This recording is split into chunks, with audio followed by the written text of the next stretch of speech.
আমাদের এখানে একটু সামান্য বৃষ্টি হলেই 2 থেকে 2.5 ফুট পানি জমা হয়ে যায়। তো আমাদের ছোট ছোট বাচ্চারা স্কুলে যায়। আমাদের এই এলাকাটা অনেক ঘনবসতি। তো এখানে আমাদের অফিসগামী কিছু নারী আছে, আমাদের মা বোনরা আছে, যারা এই রোড দিয়েই চলাচল। এরা এই রোড ছাড়া বিকল্প অন্য কোনো রোড নাই। তো আমাদের হাঁটু পর্যন্ত পানি হয়ে যায়। তো আমরা মহিলারা হাঁটু পর্যন্ত কাপড় উঁচু করে তারপরে রাস্তা দিয়ে হাঁটা তো সম্ভব হয় না। তো এরকম করে হাঁটা চলা শুরু করতে হয়। বাচ্চারা স্কুলে নিয়ে গেলে বাচ্চাদের কাপড় ভিজে যায়। তো আমরা এটা নিয়ে অনেক অফিসে যাওয়া হয়েছে। অফিস দেখায় ঠিকাদারের সমস্যা, ঠিকাদার দেখায় অফিসিয়ালি সমস্যা।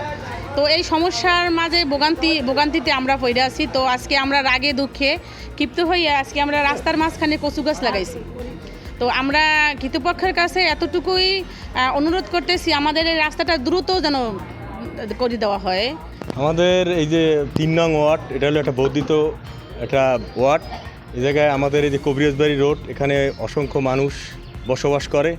অসংখ্য মানুষ বসবাস করা সত্ত্বেও এইখানের যে এই যে রোডটা অনেক দিন থেকে অবহেলিত।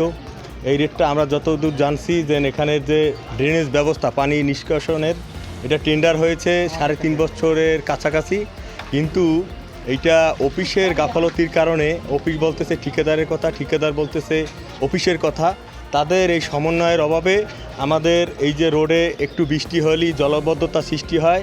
এখানে আমাদের ওয়ার্ডে এখানে কুতুবনগর একটা প্রাইমারি স্কুল আছে, সামনে একটা মাদ্রাসা আছে এবং ওপারে আপনার একটা সুগন্ধা বালিকা বিদ্যালয় আছে। এখানে সকালবেলা যখন স্কুলের শিক্ষার্থীরা তারা স্কুলে যায় তখন তাদেরকে বর্ষার পানি জমলেই তাদের স্কুলে যাওয়ার ব্যাঘাত ঘটে এবং যারা বাচ্চা নিয়ে স্কুলে বা কলেজে যায় তখন তারা এই পানির কারণে তাদের শরীরের যে বস্ত্র থাকে সেটা এবার উপরে উঠাইয়া তারপরে এই পানির বিদ্যুৎ যাইতে হয়।